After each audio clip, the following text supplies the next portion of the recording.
Magluluto nga naman tayo. Meron ako dito chicken breast and then nilagyan ko nga lang yan na ating garlic and then nag-add na rin ako ng liquid seasoning, oyster sauce and tomato sauce at 2 tablespoon na flour and cornstarch at mix combine ka lang natin ito hanggang ma-dissolve na yung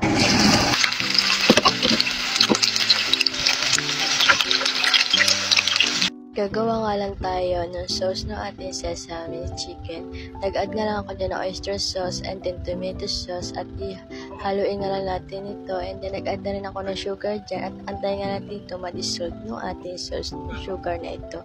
Pagkatapos niya, set aside din natin yung ating kaninang fry na chicken and then hayaan natin ito ma-dissolve yung ating sauce ng ating chicken and then pagkatapos niya, i-add na rin natin yung ating sesame para sa final finishing ng ating sesame chicken. Thank you for watching.